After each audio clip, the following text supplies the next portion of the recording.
রোমের বাদশা হিরাক্লিয়াসের কাছে পত্র লিখে আল্লাহর নবী পাঠালেন আর বললেন, এ হিরাক্লিয়াস, আমি আল্লাহর পয়গম্বর মুহাম্মদ সাল্লাল্লাহু আলাইহি সাল্লাম, আমি তোমাকে দ্বীনের দাওয়াত দিতেছি, কালেমার দাওয়াত দিতেছি। হিরাক্লিয়াস, তুমি ইসলাম ধর্ম গ্রহণ করো। তুমি যেই ধর্মের অনুসারী, এই ধর্মে দীক্ষিত হইয়া তুমি মারা গেলে তোমার জন্য জাহান্নামের আগুন।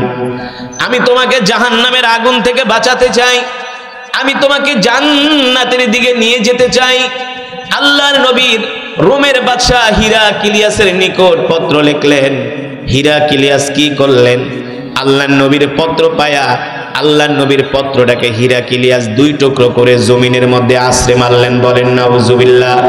হিরাক্লিয়াস জানে না আল্লাহর নবী মুহাম্মদুর রাসূলুল্লাহ সাল্লাল্লাহু আলাইহি ওয়াসাল্লাম তিনি হলেন পৃথিবীর শ্রেষ্ঠ পয়গম্বর, ঠিক কিনা বলেন? যার সম্বন্ধে আল্লাহ তাআলা বলেছেন, লাকাদ জাআকুম রাসূলুম মিন আনফুসিকুম আজিজুন আলাইহি মা আনিতুম হারিসুন আলাইকুম বিল মুমিনিনা রাউফুর রহিম ফাইন তাওয়াল্লাউ ফাকুল হাসবিয়াল্লাহু লা ইলাহা ইল্লা হু আলাইহি তাওয়াক্কালতু ওয়া হুয়া রাব্বুল আরশিল আযীম। আল্লাহ রাব্বুল আলামিন বলেন, এ দুনিয়ার মানুষ, আমি আল্লাহ তোমাদের মধ্য থেকে তোমাদের জন্য এমন একজন নবী পাঠাইছি, যেই নবী কিনা তার জীবনের চেয়েও তোমাদেরকে ভালোবাসে। জোরে বলেন সুবহানাল্লাহ। নবী তার নিজের চেয়েও আমাদেরকে ভালোবাসে। শুধু নিজের চেয়ে না, আল্লাহর নবী তার সন্তানের চেয়েও আমাদেরকে ভালোবাসেন। সুবহানাল্লাহ বলেন। শুধু সন্তানের চেয়ে না, তার স্ত্রীদের চেয়েও নবী উম্মতকে ভালোবাসে। সেই নবী হিরাক্লিয়াসকে পত্র লিখেছে ভালোর জন্য নাকি খারাপের জন্য? আরো জোরে বলেন, আরো জোরে বলেন। আল্লাহ তাআলা কোরআনুল কারীমের মধ্যে বলছেন, ইন্নাকা লাআলা খুলুকিন আযীম। নবী আপনার চরিত্র সর্বশ্রেষ্ঠ চরিত্র।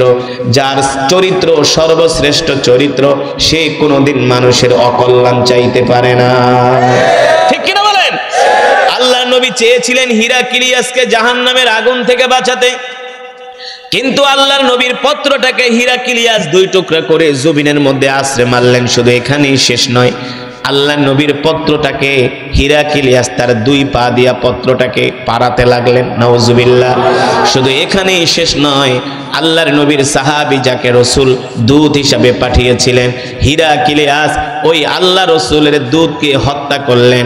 হত্যা করে দুই টুকরা করলেন, তার হাত কাটলেন, পা কাটলেন, কেটে রাসূলের সাহাবীর লাশটা মদিনায় পাঠিয়ে দিলেন। আল্লাহর নবী এই লাশ দেখে এত কষ্ট পাইলেন, এত কষ্ট পাইলেন, আল্লাহর নবী চোখের পানি ধরে রাখতে পারলেন না। আল্লাহ রাসূল কান্না করে দিলেন। চোখের পানিতে আল্লাহর নবীর দাড়ি মোবারক ভিজে ভিজে টপ টপ করে পানিগুলো পড়তেছে। আল্লাহর নবীর এই অবস্থা দেখে সাহাবায়ে কেরাম সহ্য করতে পারলেন না। সাহাবীরা আল্লাহর নবীকে বললেন, ওগো নবীজি, আপনি আমাদেরকে নির্দেশ দেন, আমরা হিরাক্লিয়াসের বিরুদ্ধে লড়াই করব। আল্লাহর নবী বলে, তোমরা সংখ্যায় হলে মাত্র 3000। 3000 কিভাবে তোমরা পৃথিবীর পরাশক্তি হিরাক্লিয়াসের বিরুদ্ধে লড়াই করবা? সাহাবীরা ডাক দিয়া বললেন, ওগো আল্লাহর নবী, আল্লাহি রব্বিল কাবা, রবের কাবার কসম খায়া বলি, যতক্ষণ পর্যন্ত আমাদের শরীরে এক ফোঁটা রক্ত থাকবে, ততক্ষণ পর্যন্ত আল্লাহর জমিনে দ্বীন কায়েমের জন্য আমরা জিহাদ করে যাব। জোরে বলেন সুবহানাল্লাহ। আরো জোরে বলেন আল্লাহু আকবার। আল্লাহর নবী এত খুশি হলেন, এত খুশি হলেন, ইন্না নাহনু নাযালনা যিকরা ওয়া ইন্না লাহু লাহাফিজুন।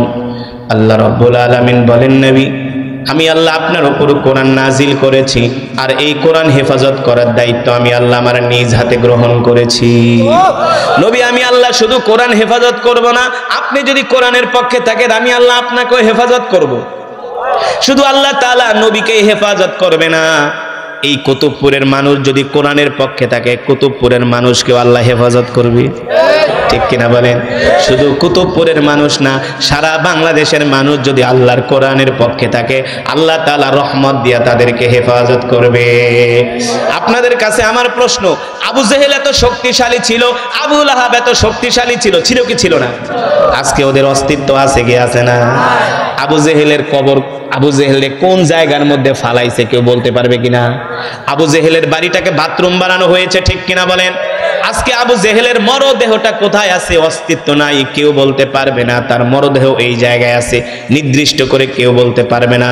কিন্তু আমার নবী মুহাম্মদ সাল্লাল্লাহু আলাইহি সাল্লাম আল্লাহর কোরআনের পক্ষে থাকার কারণে কোটি কোটি মুসলমান মদিনায় ভিড় জমায়। সাইয়েদনা আবু বকর ওমর কোরআনের পক্ষে থাকার কারণে আজকে তাদের কবর জিয়ারত করার জন্য কোটি কোটি মানুষ মদিনায় যায়। যায় কি যায় না? যে সালাম দেয়, আসসালামু আলাইকা ইয়া আবু বকর ইয়া ওমর, আল্লাহু আকবার। ঠিক কিনা বলেন? আল্লাহ তাআলা বলেন, নবী যারা আমার কোরআনের পক্ষে থাকবে আমি আল্লাহ তাদেরকে হেফাজত করব, তাদেরকে এমন ভাবে সাহায্য করব যা তারা কোনোদিন কল্পনাও করতে পারে না। ওই যে মনে আছে নাকি যুদ্ধের ঘটনা? মনে আছে? এতগুলো কথা উদাহরণ আপনাদেরকে এই জন্য বোঝানোর জন্য বললাম যে সব ক্ষমতার মালিক হলেন, কিন্তু একমাত্র তারই গোলামি করতে হবে, আল্লাহর গোলামি ছাড়া অন্য কারো গোলামি করা। মনে আছে নাকি? মুসলমানদের সৈন্য সংখ্যা কত? কাফেরদের সৈন্য সংখ্যা 2 লাখ। 2 লক্ষ। 2 লক্ষ কাফেরের বিরুদ্ধে 3000 সাহাবীকে আল্লাহ নবী প্রস্তুত করলেন আর বললেন, যায়েদ বিন হারেসা, জাফর বিন আবি তালেব, আব্দুল্লাহ বিন রাওয়াহা, যাও যাও তোমরা 2 লক্ষ কাফেরের বিরুদ্ধে যুদ্ধ করার জন্য প্রস্তুতি নাও। আল্লাহু আকবার। জাফর বিন আবি তালেব, যায়েদ বিন হারেসা, আব্দুল্লাহ বিন রাওয়াহা তারা যুদ্ধের জন্য প্রস্তুতি নিলেন। আল্লাহ নবী বললেন, যায়েদ বিন হারেসা যাও যাও তুমি তোমার মা আয়েশার সাথে দেখা করে আসো। আল্লাহু আকবার। যায়েদ বিন হারেসা বলে, ও আল্লাহর নবী, আয়েশা আমার মা, আপনি আমার পিতা, আপনি তো এখানে আছেন, আমার যাওয়ার কোনো দরকার নাই। আর আমরা হইল বা আমি একটু ঘুরে আসি, একটু দেখা করে আসি। যায়েদ বিন হারেসা বলে, আমি আমার তরবারিটা একটু ধার দেই, শান দেই। সুবহানাল্লাহ বলে, আমি আমার তরবারি একটু ধার দেই, শান দেই। আল্লাহু আকবার। আল্লাহর পয়গম্বর রাহমাতুল লিল আলামিন বললেন, জাফর বিন আবি তালেব যাও যাও তুমি তোমার স্ত্রীর সাথে দেখা করে আসো। জাফর বিন আবি তালেব দৌড়ে গেলেন বাড়িতে তার স্ত্রীর সাথে দেখা করার জন্য। জাফর বিন আবি তালেব তার স্ত্রীকে ডাক দিয়েছে, তাআলাও ইয়া জাওজি, ও আমার স্ত্রী দিকে আসো। জাফর বিন আবি তালেবের স্ত্রী বলে, প্রাণের স্বামী, আমি আপনার জন্য রান্না করতেছি, আমি আপনার জন্য খাবার প্রস্তুত করতেছি। জাফর বিন আবি তালেব বলে, স্ত্রী গো, রান্না করার দরকার নাই, খাবার রান্না করার দরকার নাই, আসো আমার সাথে কথা বলো। কেন কেন? তোমার খাবার খাবার সময় আমার হাতে নাই। কেন গো? জাফর বিন আবি তালেব বলে, ওগো প্রিয়তমা স্ত্রী, আল্লাহর নবী যুদ্ধের ময়দানে আমার নাম 2য় নম্বরে ঘোষণা করেছে, একটু পরেই আমি যুদ্ধের ময়দানে যায়া আল্লাহর জমিনে দিন কায়েমের জন্য আমি শহীদ হয়ে যাব। জাফর বিন আবি তালেবের স্ত্রী বলে, প্রাণের স্বামী গো, কি বলেন? এতদিন পরে আপনি মদিনায় আসলেন হিজরত করে, আমি আপনাকে একটু ভালো মন্দ খাওয়াতে পারলাম না। জাফর বিন আবি তালেব বলে, তোমার খাবার খাওয়ার সময় আমার হাতে নাই, আমাকে বিদায় দিয়ে দাও, আমি এখনই যুদ্ধের ময়দানে চলে যাব। এই কথা শোনার পরে জাফর বিন আবি তালেবের ছোট ছোট 2 বাচ্চা আছে, তারা কেউ এসে কোলে ওঠে, কেউ কাঁধে ওঠে, আর বলে, আব্বু গো, আমাদেরকে খেলনা কিনতে নিয়ে যাও, আমাদেরকে খেলনা কিনে দাও। পাড়ার কত ছোট ছোট বাচ্চাদেরকে তার বাবারা খেলনা কিনে দেয়, তুমি কি আমাদেরকে খেলনা কিনে দিবে না? জাফর বিন আবি তালেব 2 সন্তানকে কোলে নিয়ে আদর করে দিয়ে বলতেছে, স্ত্রী গো, আমি তোমাকে ওসিয়ত করে গেলাম, আমি যেই পথে যাচ্ছি আমার 2 সন্তানকেও সেই পথে পরিচালিত করবে। সে কোথায় যাচ্ছে? জিহাদে। কোথায় যাচ্ছে? সে যাচ্ছে জিহাদে। বলে, আমি জিহাদে যাচ্ছি, আমার 2 সন্তানকেও সেই পথে কি করবা? পরিচালিত করবা। আল্লাহু আকবার।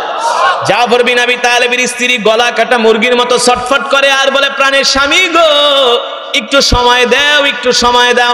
জাফর বিন আবি তালেব বলে, না না, আমার হাতে সময় নাই, আমি আমার নাকের মধ্যে জান্নাতের খুশবুর ঘেরান পাইতেছি।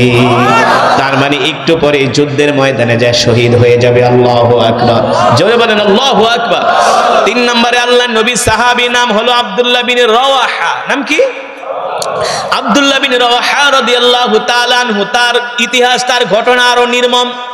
সে কেবলমাত্র নতুন বিবাহ করে স্ত্রীকে বাড়িতে এনেছে, এখনো বাসর ঘরে যায় নাই, কেবলমাত্র আজকে স্ত্রীকে বিবাহ করে এনেছে। আল্লাহ নবী বলছেন, যাও যাও তুমি তোমার স্ত্রীর সাথে দেখা করে আসো। জাফর বিন আবি তালেব দৌড়ায় বাড়িতে আসলেন, প্রাণের স্ত্রীকে ডাক দিছে, ও প্রিয়তমা স্ত্রীর দিকে আসো, তুমি আমাকে বিদায় দাও। জাফর বিন আব্দুল্লাহ বিন রওয়াহার স্ত্রী ঘরের ভিতর থেকে বলতেছে, প্রিয় প্রাণের স্বামী ঘরে আসেন, আমি আপনার জন্য অপেক্ষা করতেছি। আব্দুল্লাহ বিন রওয়াহা বলে, না না না, আমার ঘরে ঢোকার সময় নাই। কেন গো, কেন গো? শোনো, এতদিন পর্যন্ত আমরা যত যুদ্ধে গিয়েছি আল্লাহর নবী একজন সেনাপতি নিযুক্ত করেছেন, আজকের যুদ্ধে 3 জন সেনাপতি নিযুক্ত করেছেন। তার মানে 3 জনের একজনও আর আমরা ফিরে আসব না, 3 জনই আল্লাহর রাস্তায় শহীদ হয়ে যাব। 3 জনই আল্লাহর রাস্তায় শহীদ হয়ে যাব, আমরা কেউ আর ফিরে আসব না, 3 জনই শহীদ হয়ে যাব। আব্দুল্লাহ বিন রওয়াহার স্ত্রী ডাক দিয়ে বলে, প্রাণের স্বামী গো, আমি হলাম মদিনার সবচেয়ে সুন্দরী কন্যা, যাকে বলা হয় হুরে মদিনা। একবারের জন্য আমার চেহারাটা দেখা যান। ও মুসলমান যুবক, রাসূলের সাহাবী কি উত্তর দিলেন? বললেন, না না না, এখন আমি তোমার চেহারা দেখব না, তোমার চেহারা দেখলেই তোমার প্রতি আমার ভালোবাসা বেড়ে যাবে। আমি চাই না এই মুহূর্তে দুনিয়ার কারো প্রতি আমার ভালোবাসা জাগুক। স্ত্রী গো, ক্ষমা করে দাও, আমাকে বিদায় দাও, আমার সময় নষ্ট করো না, আমি আমার নাকের মধ্যে জান্নাতের খুশবুর ঘেরান পাইতেছি। এই কথা বলে জাফর বিন আবি তালেব, আব্দুল্লাহ বিন রওয়াহা, যায়েদ ইবনে হারেসা 3 জনেই যুদ্ধের ময়দানে রওনা করলেন। আব্দুল্লাহ বিন রওয়াহার স্ত্রী ডাক দিয়া বলে, প্রাণের স্বামী গো, একবারের জন্য একটু ঘরে আসেন, একবারের জন্য একটু ঘরে আসেন। আব্দুল্লাহ বিন রওয়াহা বলে, শোনো গো, আমাকে ডাক দিও না, আমাকে ডাক দিও না, তবে এই দেখা তোমার সাথে আমার শেষ দেখা নয়, আমি তোমার জন্য জান্নাতের সিঁড়িতে অপেক্ষা করব, আমি তোমার জন্য জান্নাতের সিঁড়িতে। আল্লাহর নবী 3000 সাহাবীকে সানাওয়াতুল ওয়াদা পর্যন্ত পৌঁছে দিলেন। 3 জন সেনাপতি যুদ্ধের ময়দানে যাচ্ছেন।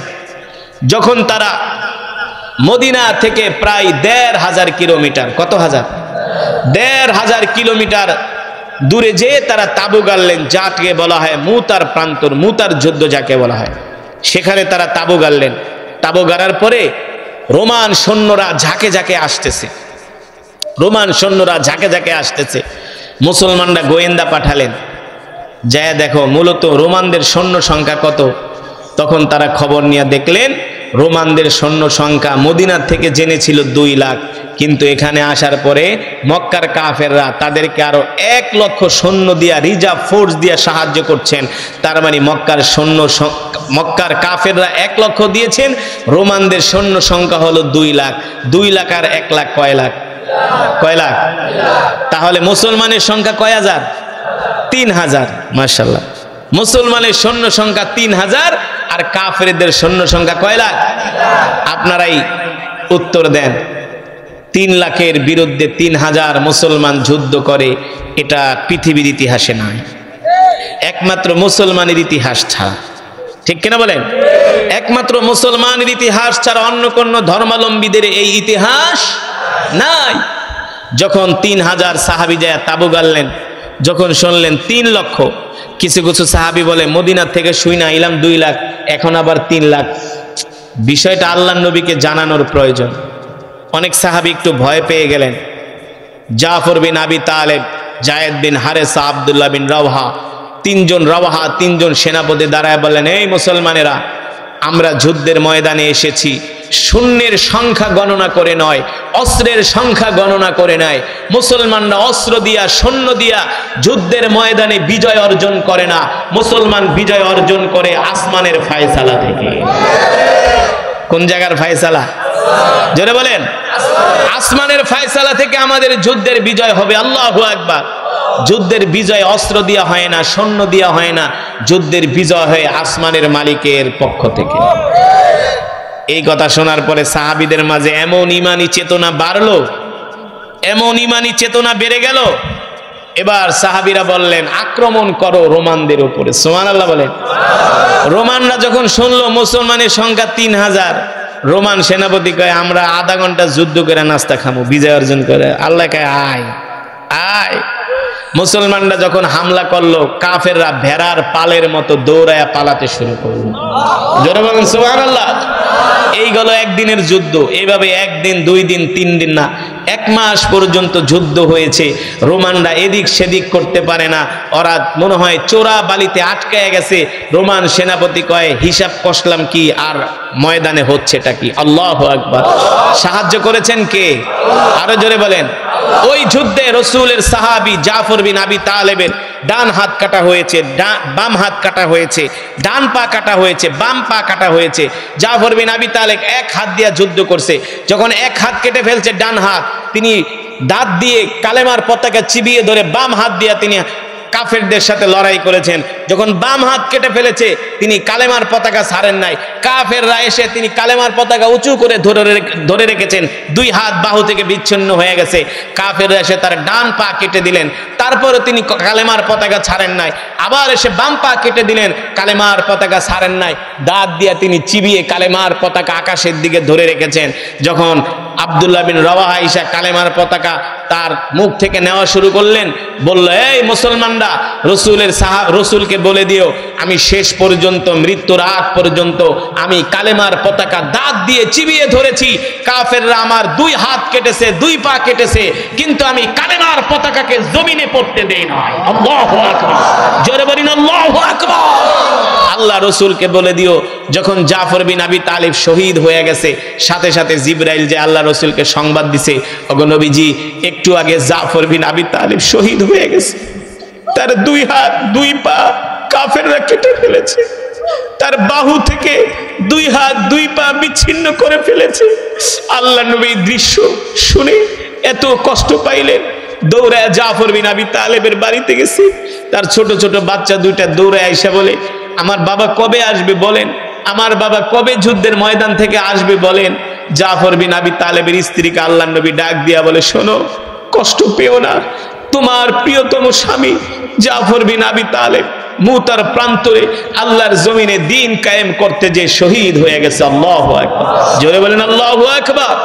জাফর বিন আবি তালেব যেদিন শহীদ হয়ে যায়, তার পরের দিন সাহাবীরা স্বপ্ন দেখে জাফর বিন আবি তালেব জান্নাতের মধ্যে পাখির মতো উড়াল দিয়া ঘুরতেছে, জান্নাত ঘুরে ঘুরে দেখছে। সাথীরা প্রশ্ন করে, জাফর, তোমার এই মাকাম কিভাবে হলো? বলে, শোনো, কাফেররা আমার দুই হাত দুই পা কেটে ফেলেছে, এই কারণে আল্লাহ তাআলা আমার দুই হাতের মধ্যে দুইটা পাখা দিয়ে দিয়েছেন। আল্লাহ নবী তার নাম দিয়েছেন জাফর বিন তাইয়া রাদিয়াল্লাহু তাআলা। এই কারণে আমরা মুসলমান, আমাদের ধর্ম ইসলাম, আমরা আল্লাহ ছাড়া কাউকে ভয় পাই না। পৃথিবীর সমস্ত অমুসলিম দেশের সাথে আমাদের বন্ধুত্ব। ওয়াকালুল হামদুলিল্লাহিল্লাযী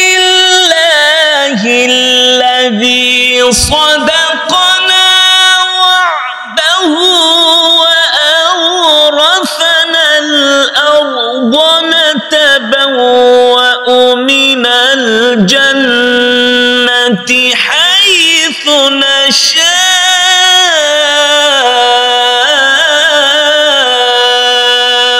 ফানি'মা আজরুল আমিলিন।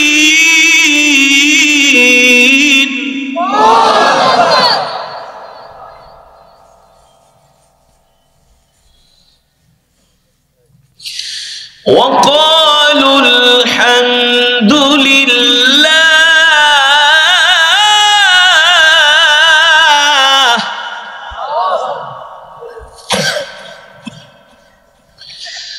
وقالوا الحمد لله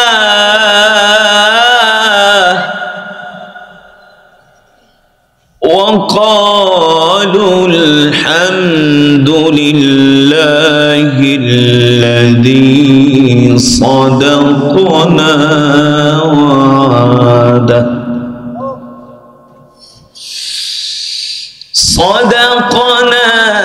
وعده وأورثنا الأرض نتبوأ من الجنة حيث نشاء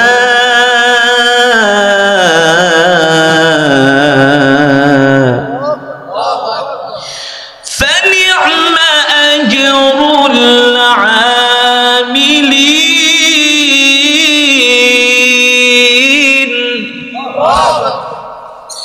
فنعم أجر العاملين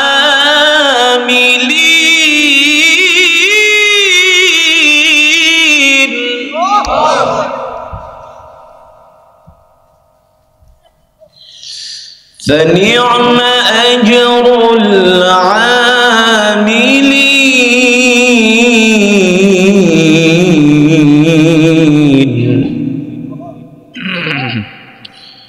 فنعم أجر العاملين.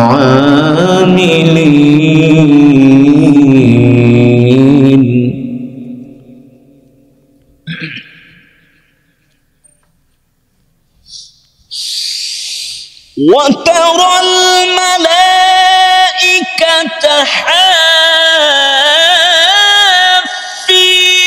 من حول العرش يسبحون بحمد ربهم وقضي بينهم بالحق وقيل الحمد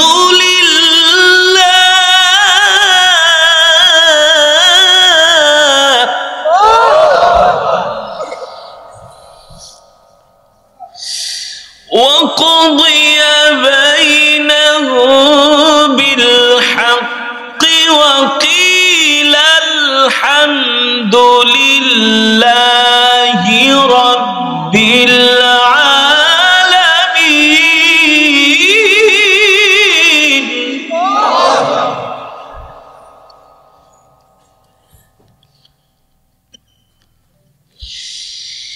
وقضي بينهم بالحق وقيل الحمد لله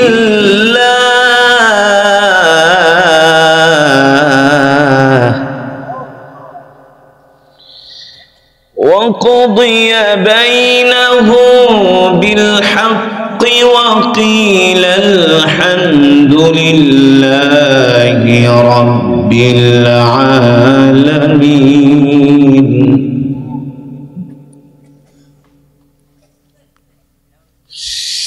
وقضي بينهم بالحق وقيل الحمد لله رب العالمين.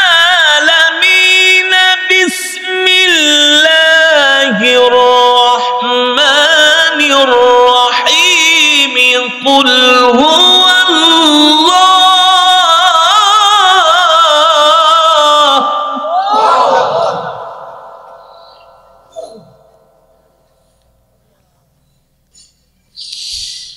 قل هو الله أحد الله الصمد لم يلد ولم يولد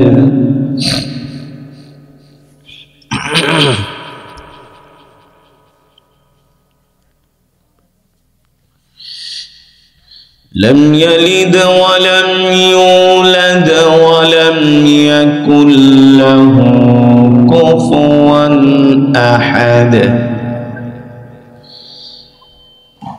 بسم الله الرحمن الرحيم.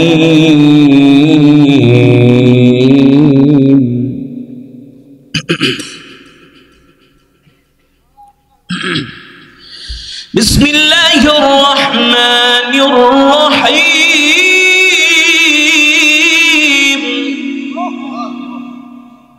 بسم الله الرحمن الرحيم. قل هو الله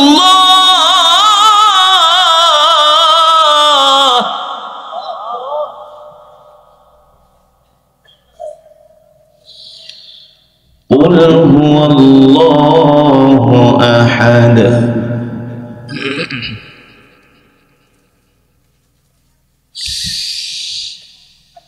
الله الصمد لم يلد ولم يولد ولم يكن له كفوا أحد. بسم الله الرحمن الرحيم. قل هو الله أحد الله الصمد لم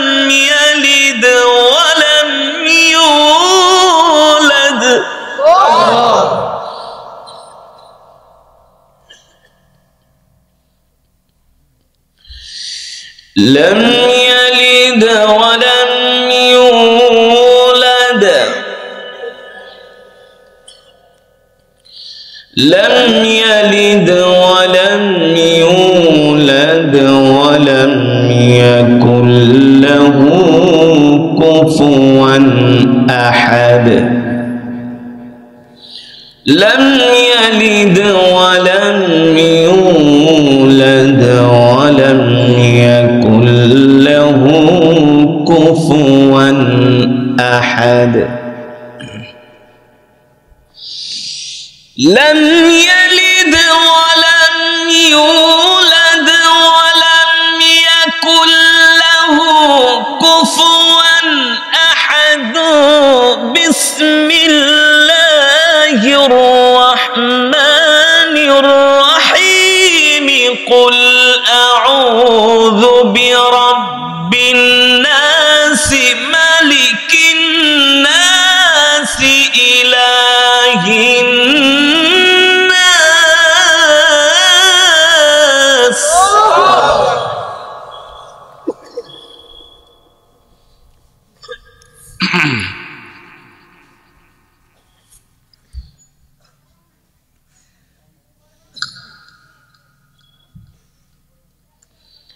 بسم الله الرحمن الرحيم قل أعوذ برب الناس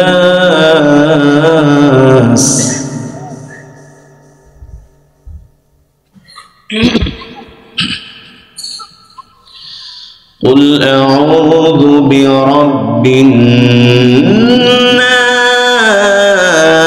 الناس ملك الناس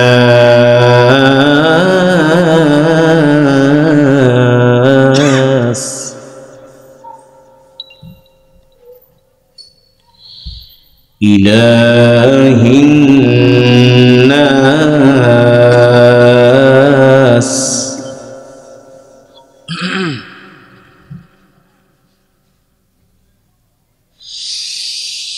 قل أعوذ برب الناس ملك الناس إله الناس من شر الوسواس الخناس الذي يوسوس في صدور الناس من الجنة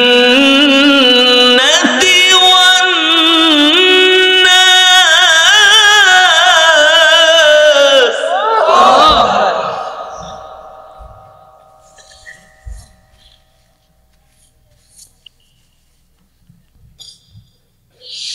من شر الوسواس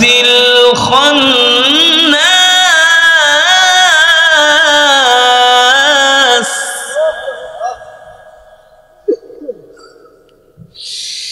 الذي يوسوس في صدور الناس من الجنة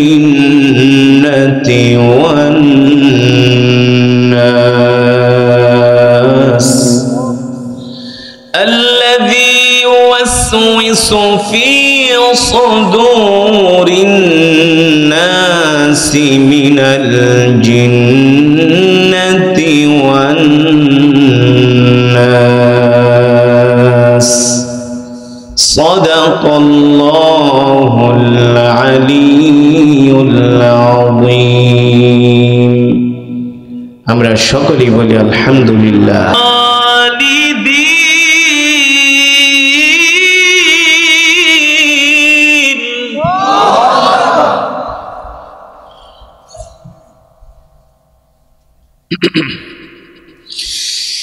وفتحت أبوابها وقال لهم خزنتها سلام عليكم طبتم فادخلوها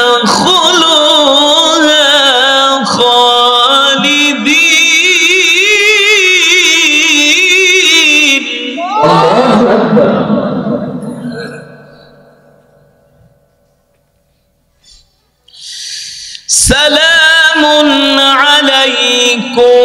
طبتم فادخلوها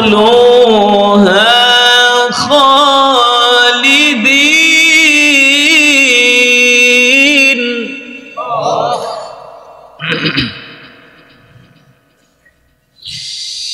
سلام عليكم طبتم فادخلوها خالدين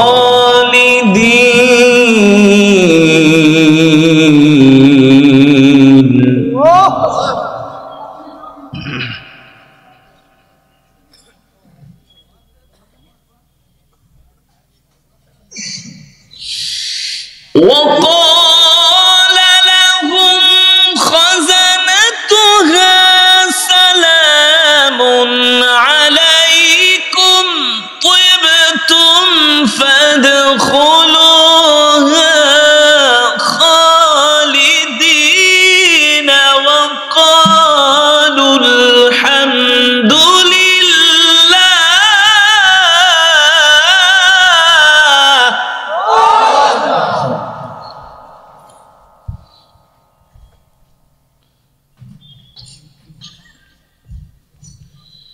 سلام عليكم طبتم فادخلوها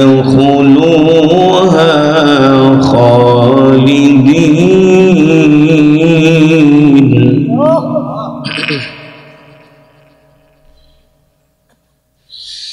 سلام عليكم طبتم فادخلوها خالدين وقالوا الحمد لله